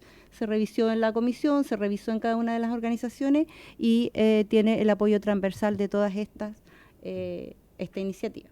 No voy a redundar por temas de tiempo, que lo que efectivamente estamos hablando acá, desde el derecho a sala cuna como trabajadoras, que claramente que una empresa, y en el caso nuestro un hospital, tiene más de 20 mujeres, por lo tanto tiene el derecho, y también el 202 que se establece como derecho de trabajo pesado. En términos generales, en la realidad de salud, nosotros realizamos un trabajo y una atención absolutamente continua, sin descanso, por lo tanto tenemos que atender a la población los 365 días del año, y eso significa que tenemos que hacer turnos que en el caso nuestro son rotativos de 12 horas en 2 modalidades, tercero y cuarto turno, es decir, 2 largas, 2 noches, 2 días libres. Y el cuarto turno es 1 larga, 1 noche y 2 días libres. Esas largas son jornadas de 12 horas. Y a veces, no excepcionalmente, lamentablemente, a veces se superan esas 12 horas, 24 e incluso hasta 36 horas por el tema de la brecha de personal, el ausentismo, etc. Entonces, en general, este tema, que en el caso nuestro, el 68% de la fuerza laboral en salud somos mujeres, y el TARES adscritas al sistema de turno no exceptúa a las trabajadoras que tienen hijos menores de 1 año. Por lo tanto, entramos al sistema de turno independientemente de las condiciones de conciliación o relaciones, en realidad familiar que uno tiene en lo personal. La realidad que está más desarrollada es la realidad de redes asistenciales, es decir, en los hospitales. Ahí mayoritariamente contamos con unidades de cuidado, es decir, salacunas anexas propias de la institución, especialmente los hospitales de alta y mediana complejidad. No al 100%, son alrededor de 240 y algo más establecimientos de salud en toda la red, y 122 cuentan con salas cunas, jardines infantiles, y hemos avanzado hasta los clubes escolares también, pero solo 17 tienen atención nocturna, es decir, funcionan 24 horas igual que el hospital, y con funcionarias que también hacen los mismos sistemas de turno que las madres trabajadoras. Pero esas salacunas están ubicadas principalmente en la región metropolitana y en los hospitales de alta complejidad. Hay una pequeña muestra en atención primaria también, que hoy también con la modalidad de atención también ha extendido sus jornadas laborales 24 horas, y por lo tanto también tienen la dificultad del cuidado de sus hijos en esa jornada. ¿Cómo se garantiza en general el derecho, por lo menos en nuestros establecimientos? Es que los establecimientos que tienen sala cuna, las madres pueden asistir sin ningún problema a sus jornadas laborales nocturnas. Las que no tienen que comprar servicios, pagan un bono, y que en general, cuando el establecimiento no tiene sala cuna o tiene sala cuna solo diurna, paga el bono completo para que la madre pueda pagar a una persona que le cuide durante sus jornadas turnantes, tanto diurnas como nocturnas, o en algunos otros casos también el bono es como parcelado de acuerdo a la jornada. Es decir, el hospital recibe el niño en la jornada diurna de la madre, pero en la nocturna le paga un bono. Y eso genera que ese porcentaje de ese bono es de un monto muy inferior para cualquier prestación de cuidado que necesite 12 horas a un niño cuidar a un niño 12 horas en su domicilio, porque las 12 horas el niño, aunque sea en la noche, no duerme, no duerme las 12 horas. Entonces, igual es una jornada también de vigilia para la persona que lo cuida. Entonces, tenemos ahí esas diferencias en la provisión de este derecho. Algunas prácticas, en general es complejo porque la realidad de salud es que, si bien es cierto, tenemos un Ministerio de Salud, cada servicio de salud es autónomo en aplicar y tomar ciertas medidas. Por eso que el derecho no es homologable en todos los servicios de salud. Entonces, hay algunos que sí, en otros que no. En algunos se entrega el pago proporcional, como mencionaba, en otros discrecionalmente, además se le exige de alguna forma el cambio de jornada a la funcionaria para entregarle el derecho a esa lacuna, pero eso significa que pierde su asignación de turno, por lo tanto hay un desmedro en sus remuneraciones. Y en algunos casos, que no son muchos, lamentablemente, efectivamente el empleador o el director de servicio o de establecimiento se acoge al dictamen de Contraloría que lo faculta a tomar medidas excepcionales administrativas, y en estas medidas excepcionales efectivamente se le traspasa jornada diurna a la funcionaria, manteniéndole su asignación de turno. Por lo tanto, no tiene pérdida en sus remuneraciones. Entonces, con toda esta realidad, las consecuencias es que hay una desigualdad en condiciones de cuidado y educación, dependiendo de los territorios en donde las funcionarias y los hijos viven. La realidad que hoy cada vez tenemos más falta de redes de apoyo, por lo tanto la institucionalidad es cada vez más importante para poder criar a nuestros hijos e hijas. Falta inversión para unidades 24 horas. Tenemos hospitales que, a pesar de que hemos insistido que tienen que estar construidos con salas cunas y jardines infantiles, esto no es posible porque claramente tiene un mayor costo. Y falta inversión, o sea, y lo más terrible es que hoy no hay ninguna posibilidad de acreditar ni supervisar el funcionamiento de la sala cuna nocturna. Porque, si bien es cierto, es una unidad educativa, pero la unidad educativa para la superintendencia es en una jornada normal. Por lo tanto, ese es nuestro nivel de supervisión. Y por lo tanto, nosotros lo que proponemos es que efectivamente se ponga a los niños por delante, y que este proyecto además tiene que conversar con el proyecto de cuidado, tiene que conversar con Sala Cuna para Chile, con la extensión del postnatal de 1 año, y que efectivamente se garanticen los derechos del niño sobre también los derechos de maternidad, que si bien es cierto son importantes, pero es el niño el que está siendo sujeto ahora de vulneración al tener que sacrificarse, igual que la madre, en jornadas extensas en su momento laboral. Entonces, ya que me están apurando, sé que me está poniendo máquina, actualmente lo que tenemos que reforzar es que efectivamente la sala cuna es el primer nivel educativo, pero que efectivamente que está a cargo de profesionales para desarrollar todos los ámbitos de desarrollo del niño, se hacen en jornadas diurnas. Entonces, es por eso que nosotros lo que decimos es que lo mejor para ese niño o niña es estar en una sala cuna, en una jornada diurna, en donde su madre también pueda generar el apego y la estimulación en las jornadas que son extralaborales en términos generales.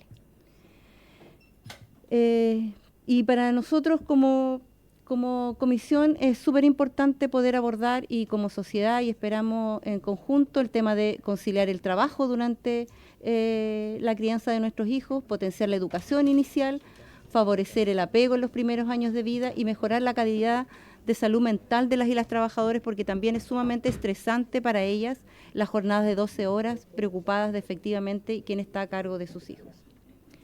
Y terminamos con esta frase que para nosotros es como muy significativa, y que estamos convencidas que más allá de asegurar los derechos de la maternidad, debemos garantizar los derechos de cuidado y educación de calidad para los hijos e hijas de nuestras trabajadoras de salud.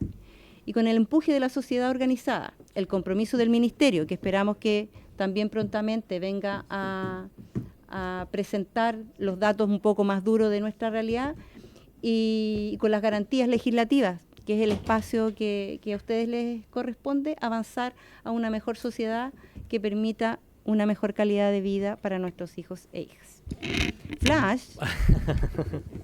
Gracias, Muchas gracias, presidente. doña Selma Núñez. Nos quedó muy claro, así que esto también lo vamos a tener en consideración el PPT para este debate. Bueno, se abren las palabras, las consultas. Diputado Sandón, diputado Giordano. Adelante, diputada. Presidente, bueno, muchas gracias. Agradecer a las dos expositoras. Qué bueno que se haya dicho que esto partió en una conversación sobre una mesa de salud, porque a mí me parece que claramente la situación de salud no puede ser homologable a todo el resto del comercio, a toda la industria, a todo, porque efectivamente tienen un problema con el tema de los turnos. Pero entonces, qué bueno saber que esto partió así. Ahora no tengo idea por qué cambió. Probablemente, presidente, por su intermedio, el diputado Giordano nos explicará, porque yo no veo cómo esto se puede traducir en el comercio, en la industria, en la gran industria. ¿Cómo puede? Yo creo que me parece un poco irresponsable hacer un proyecto de ley de una realidad concreta, dolorosa, difícil, que hay que tal vez tocar, de las trabajadoras con hijos menores en el rubro de la salud, pero esto llevarlo a toda la industria me parece que es bastante complicado dado lo que esto significa y todos los cambios que tendrían que llevarse. Entonces, eso me parece, y que bueno que al principio de la exposición se aclara que esto partió con salud y terminó por algún motivo que no entendieron a la industria en general. Me parece que ahí tenemos un problema. Y dado que se amplió, yo creo, presidente, que es absolutamente indispensable que el Ejecutivo venga y también dé su parecer, porque esto podría ser un proyecto que debería estar orientado a salud y viéndolo en la Comisión de Salud o con nosotros compartido, pero yo creo que esto es muy irresponsable lo que estamos haciendo nosotros, sobre todo que veo que está llamado a votar. Me parece que no podemos votar esto hoy día, porque tenemos que escuchar al Ejecutivo de todas. Bueno, eso es lo que yo entendía por lo que sale la citación ahí, pero me parece que tenemos que ampliar esta discusión y tal vez volver al sentido que tenía al principio, que era solo las personas de la salud. Esto tiene un impacto importantísimo y sobre todo va a terminar encareciendo, como dice por su intermedio la primera expositora, el tema de la contratación de la mujer con grandes perjuicios. Recordemos que en esta misma comisión también estamos viendo el postnatal de 1 año. Entonces, al final, yo no sé si queremos favorecer a las mujeres en la crianza o queremos que sencillamente la mujer al final no termine contratando a nadie. Yo creo que tenemos que tal vez circunscribir este mismo proyecto con otra mirada, que sea solo con salud, pero me parece que es muy irresponsable haberlo tirado a la industria, al particular y a la industria en general. Así que yo le pido, presidente, que evaluemos la continuidad de esta discusión, sobre todo trayendo al Ejecutivo, que me parece que está, si bien no viene el ministro, pero al menos que estén los encargados aquí, su asistente, que de algún tiempo a la fecha ya no han aparecido más, porque no. Diputada, continúe. Así que esas son mis aprehensiones. Creo que encarece la contratación de la mujer, creo que está circunscrito a un área específica que es de la salud y que tienen toda la razón de probablemente hacer este proyecto, pero es una irresponsabilidad y tenemos que escuchar a muchos más que tendrían que cambiar su modelo de negocio justamente, y yo creo que aquí no estamos haciendo un flaco favor al resto de las mujeres.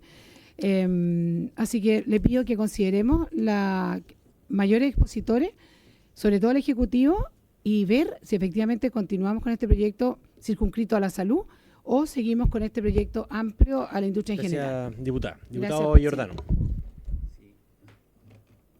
Gracias, presidente. Gracias a nuestras invitadas también por la clara exposición de sus puntos de vista.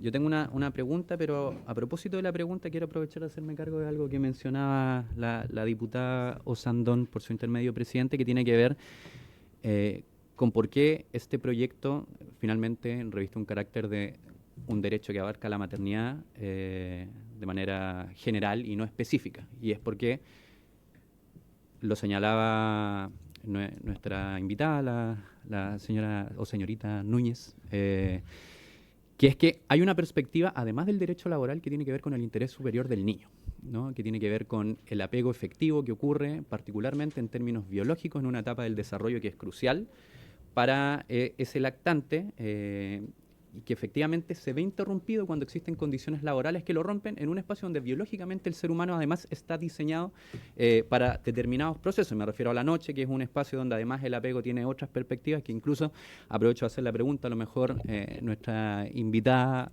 quizás pueda corroborar respecto de esto, lo que hemos señalado, porque efectivamente se complementa un derecho laboral con el interés superior del niño en función de que además todos los niños y niñas, independiente del sector o rubro económico en el que se desempeñen sus madres, tienen las mismas necesidades biológicas. Entonces lo que nosotros estamos proponiendo bajo ese prisma, que es como cerraba la presentación de la señorita Núñez, es que efectivamente se amplíe esta óptica para que efectivamente convalidemos ese derecho laboral con el interés del lactante. Yo no sé, además del rubro de la salud, cuáles serían los amplios sectores de la industria que se verían afectados. Y acá quiero hacer una pregunta en específico. ¿Dónde ven ustedes, además, que hay un riesgo, particularmente con una circunstancia tan específica, donde vuelvo a ponerlo en el foco originario? Está el interés superior del niño, un derecho laboral de la madre, pero también, efectivamente, las consideraciones que plantea la diputada Osandón. ¿En qué rubros se ve que podrían haber mujeres perjudicadas con una forma de contratación encarecida por los turnos nocturnos? Y quisiera hacerle a ambas la pregunta, entonces, también desde la perspectiva biológica, ¿no? ¿Qué ocurre cuando se separa a la madre de su hijo o su hija en este tipo de horarios? Y si les parece que esa es una consideración que también debe tenerse a la hora de debatir cuestiones de esta naturaleza donde hay varios intereses en juego. Gracias, presidente. Gracias, diputado Giordano. ¿Alguna otra diputada? No queda en el proyecto especificado claramente qué es exactamente, porque en el rubro de la salud nos quedó clarísimo, pero insisto, en el resto, porque tenemos que qué es lo que es exactamente nocturno. ¿Ah? ¿Cuándo empieza lo nocturno? ¿Cuándo termina lo diurno? Y yo creo que más de la mitad del trabajo en general, la gente más de la mitad trabaja en turnos, y ahí somos muchas las mujeres que trabajan en estos sistemas. Entonces no hay como una industria específica, sino que la mayoría de los trabajos en Chile, muchos de ellos tienen, al menos 50% tienen trabajo de turno. Y yo, como madre de 9 niños, de verdad, que el apego se da más en el día que en la noche cuando están durmiendo, ¿ya? Entonces, ahí tenemos que también, incluso deberíamos ver tal vez la mirada de educadora, ¿no es cierto?, que son más expertas en esta materia, pero efectivamente la madre, claro, y el padre, ojalá estén todo el tiempo. Pero políticas de apego tiene mucho que ver con el abrazo, cuando tú das la papa, todo ese tipo de cosas. Esas son muchas políticas de apego que sobre todo se dan en el primer tiempo del postnatal. Claramente, ojalá la política de apego lleguen hasta los 2 años, ¿no? Pero todos sabemos que o trabajamos o hacemos una red tan potente de cuidado con sala cuna universal, ojalá para todas las mujeres, que esto se podamos cubrir los dos temas de buena forma. Pero yo creo que me gustaría que este proyecto definiera, no sé si hace autor por su intermedio, qué es lo que es el turno nocturno exactamente y el diurno, porque incluso va cambiando y va variando a lo largo del año, y también es diferente en las regiones y también es de forma diferente en todas aquellas cosas donde se trabaja por turnos. Gracias, presidente. Gracias, diputada Osandón. Vamos ya sobre el punto, y luego le vamos a dar la palabra a nuestras invitadas porque quedan 13 minutos de sesión para que al menos puedan responder las dudas. Sí, muy cortito. La Dirección del Trabajo en su jurisprudencia, por su intermedio, presidente diputado Osandón, ha determinado que el horario nocturno es entre las 22 y las 7 a.m.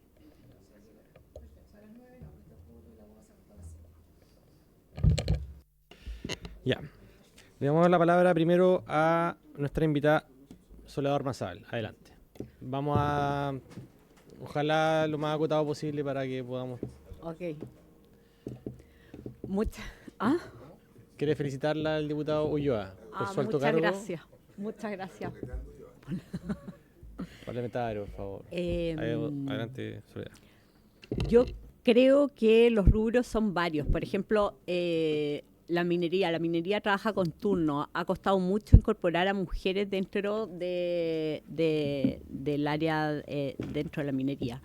Y yo creo que estas cosas pueden ser un retroceso en esa incorporación de mujeres en rubros que son típicamente masculinizados.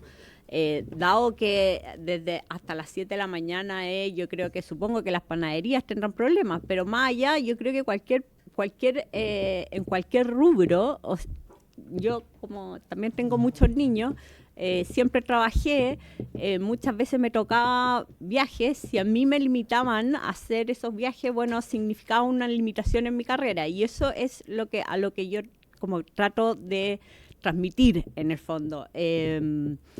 Hay mucha gente, estuve preguntando, hay mucha gente, sobre todo madres solteras, que pueden preferir un turno nocturno, por ejemplo, para que sus madres puedan cuidar a los hijos y ellas poder trabajar, por ejemplo, porque la guagua está durmiendo fundamentalmente y ellas, bueno, pueden dormir mientras van a la sala cuna luego y estar mientras la guagua está despierta en la tarde, por ejemplo.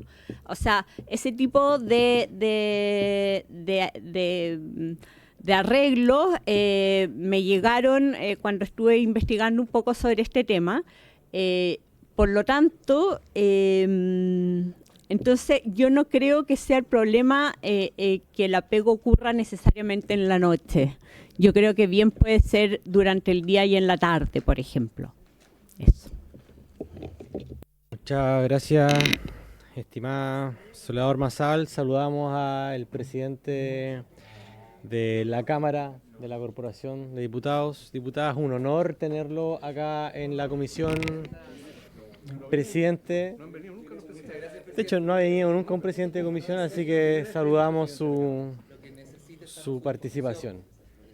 Muchas gracias, presidente. Bueno, señora Selma Núñez, por favor, remitirse a las preguntas realizadas y luego vamos a dar una segunda tanda. El micrófono, por favor. Ahí, perfecto. Gracias, presidente, por su intermedio. Complejo poder responder para satisfacer las preguntas de la diputada. Yo soy educadora de párvulo de profesión, trabajo en un hospital, el Hospital Roberto del Río, un hospital de la región metropolitana, y me crié en la sala cuna haciendo turnos 24 horas, porque mi madre era enfermera y por lo tanto conozco la realidad desde todas las dimensiones. Y el apego no se genera solamente en espacios de tiempo acotados. O sea, una jornada de 12 horas, un bebé no duerme 12 horas, partiendo por ahí. Y el apego es más allá de abrazarlo, es velarle su sueño, es acogerlo cuando tiene una pesadilla. Un niño además que está 12 horas fuera de su hogar tiene otras experiencias que un niño en una jornada normal no tiene, porque en las jornadas normales son de aprendizaje, son de estimulación, son de desarrollo psicobiosocial, etcétera, y por lo tanto son más acotadas. Cuando el niño sobrepasa esa jornada normal de su turno, ya sea diurno o nocturno, genera otras expectativas y además genera procesos de ansiedad por el desapego de su madre o de su padre, quien esté al cuidado. Por lo tanto, independiente de que la jornada sea nocturna, que pudiese ser, entre comillas, a lo mejor más relajada para el cuidado, igual es una jornada muy extensa para un menor de 2 años. Y nosotros lo hemos visto en el sentido de que es un proyecto que puede hoy día apegarse al tema de trabajo pesado, que ya se aplica mientras la mujer está embarazada, pasa una jornada diurna manteniendo su remuneración, y eso es como extender esa misma figura un poco más de un año, porque mientras esa madre está embarazada, alguien hace su trabajo en su sistema de turno y ella pasa una jornada diurna, y eso es como extender un poco más ese proceso. Entonces, en ese sentido, y creo que quiero hacer como el último punto, que tenemos que ponernos de acuerdo como sociedad, si efectivamente queremos aumentar la natalidad. Para aumentar la natalidad tenemos que mejorar las condiciones para que las madres puedan tener hijos y trabajar tranquilas, y que efectivamente el tema del cuidado de los hijos e hijas sea un tema de corresponsabilidad, tanto de la familia como de la sociedad y las instituciones que efectivamente tengan mujeres en su trabajo. Eso, presidente, muchas Perfecto. gracias. Muchas gracias. Quedan 7 minutitos. Tiene la palabra el diputado Lavé después de que hable yo. Así que esperen un poquito porque tome la palabra. Gracias, diputado Lavé. Bueno, hicimos la invitación a su invitado y no llegaron, pero nos mandaron una carta y se la vamos a repetir. Ya, a ver. Efectivamente acá tenemos el problema de que está establecida en esta norma una prohibición, ¿cierto?, de trabajar, una prohibición genérica de trabajar a las mujeres que tengan hijos menores de que cuiden a personas menores de 2 años. Pero está establecida una excepción, digo, para que la ponderemos, y esa excepción es previa solicitud de la persona trabajadora. Por tanto, si una mujer que tiene a su cuidado menores de 2 años y quiera trabajar, puede hacerlo. Digamos, no hay una prohibición total, existe una excepción. Segundo elemento, hay trabajos pesados donde ya se le prohíbe justamente esta realización por articulación de otras normas laborales. Tercero, en función de lo que señaló la señora Soledad Ormazábal, hay una redundancia, ¿no?, en justamente la aplicación de esta norma, de esta prohibición, con el derecho a sala cuna, cuando no existe el derecho a sala cuna, ¿cierto? Bueno, y para todos esos efectos también está avanzando el proyecto de ley de sala cuna para Chile, que quiere universalizar eso a todos los tamaños de empresas, y que, por ejemplo, si una pequeña empresa no tendría ese derecho, y ahí tendríamos algún tipo de colisión. Mire, mi juicio es que lo que abunda no daña, y además reforzar un principio que ya existe en el Código del Trabajo, yo creo que es positivo. Ahora bien, estoy de acuerdo con la diputada Sandón de escuchar al Ejecutivo. Yo lo que sugeriría, y luego le doy la palabra al diputado Lave, quedan 5 minutos, yo lo que sugeriría es: escuchemos al Ejecutivo, citémoslo, como bien señala la diputada Sandón. Además, aquí intento ser ecuánime, que puedan también hacer la invitación desde su sector, digamos, para que esté el Ejecutivo, esté su sector y otros invitados más de este sector, y ya una vez cerrado esa conversación, porque esta ya es tercera... No, el Ejecutivo viene por el Ejecutivo. Aquí somos parlamentarios y los parlamentarios somos autónomos del Ejecutivo, por más que se milite en el partido del Ejecutivo, pero aquí tenemos una función autónoma. Por más que se milite, aquí tenemos una función jurídicamente y legislativamente, republicanamente autónoma. Así que no vamos a considerar, porque aparte está el diputado Undurraga, no voy a explayar en eso. ¿Les parece, y le doy la palabra a este diputado a la vez para que también haga las consultas, que tengamos otra sesión más, pero en esa sesión votemos, en general, no en particular, votemos en general? Y lo señalo porque... y lo señalé en un principio cuando fue elegido como presidente, me interesa que esto avance rápido. Si hay diferencias, no vamos a resolver esa diferencia eternamente, y para eso tenemos los asesores, trabajamos de 2 semanas, yo creo que eso es un plazo razonable. Así que esa va a ser al menos mi juicio en la próxima sesión. No sé si va a ser la próxima semana o no, porque tenemos que ver salario mínimo y tenemos que ver otros temas más. Vamos a tener la tercera sesión. Vamos a tener la tercera sesión de este proyecto de ley, vamos a citar a las personas que nos han recomendado y terminada esa discusión vamos a poner en votación en general ese proyecto. Diputado Lave. Presidente, muy breve, agradecer a quienes nos acompañan y hicieron la exposición. Presidente, lo que pasa es que yo, mire, siendo pro mujer, pro familia, pro niño, para que no se malentienda lo que voy a decir, tengo 2 hijos maravillosos, sé lo difícil que es criarlo, etcétera. Pero hay muchas veces... Sí, hay muchas veces que estos proyectos, a veces cuando no se les da una vuelta lo suficientemente larga, finalmente a la que más perjudica es a la mujer. Usted tiene el micrófono prendido para que la vaya, por si tiene un pensamiento al lado. Entonces, el tema es que muchas veces estos proyectos, a veces, más que ayudar a las mujeres, los afecta. Y para terminar, presidente, que está tocando la chicharra, creo que hay que darle una vuelta larga. No nos mal acostumbremos de nuevo, presidente, porque esta es la segunda sesión, 2 sesiones que el Ejecutivo no ha venido. Creo que se debiera invitar más gente a que pueda dar su opinión con respecto a un proyecto que puede afectar el mundo laboral de las mujeres, así como en algún momento, si ustedes lo han visto en los números, la ley Karim también ha afectado la contratación de mujeres. Entonces, sí, señora, bueno, revíselo, pero puede hacer la tarea para la vuelta. Entonces, presidente, tomando en cuenta que tengo pocos minutos, creo que es importante darle una vuelta, porque a veces estos son salvavidas de plomo para las mujeres y para las familias. ¿Ya? Y lo otro, presidente, creo que es un error votarlo tan rápidamente, porque esta comisión algo pasa que como que quiere avanzar rápido y no escuchando a actores principales. Y lo otro, le pido por favor, presidente, que invite a la ministra de la Mujer para ver qué opina ella también. En el sentido de que yo la pregunta que le quiero hacer es, ¿cómo beneficia esto a las mujeres directamente en el empleo? más allá también que podemos tener una discusión de que si en la noche uno tiene o no tiene más apego. A lo mejor hay que invitar a una psicóloga infantil. Hay mucha vuelta que darle a este tema, más que 3 sesiones, 2 que no vino un ejecutivo, no vino ningún especialista más, que quienes nos acompañan. Y la tercera, yo creo, y la cuarta tiene que ser para hacer buenos proyectos de ley y no proyectos de ley que terminen retrocediendo y quitándole la oportunidad a las mujeres. Gracias. Gracias, diputado. Ya, mañana hasta las 12 vamos a tener plazo para proponer invitados. Vamos a realizar otra sesión más y ahí vamos a poner en votación el proyecto y vamos a tomar en consideración lo que señala el diputado Sandón, invitar al gobierno, y también el diputado Lave, invitar a la ministra de la Mujer, ¿ya? Para que tengamos en consideración la opinión. Le agradezco mucho a ustedes, bueno, pero tiene hasta mañana a las 12 para citar. Muchas gracias por el trabajo, muchas gracias, diputado Giordano. Creo que aquí ha existido un trabajo previo y también horizontal, ¿no? Soledad Ormazal. Muchas gracias y se levanta la sesión por haberse cumplido el objeto.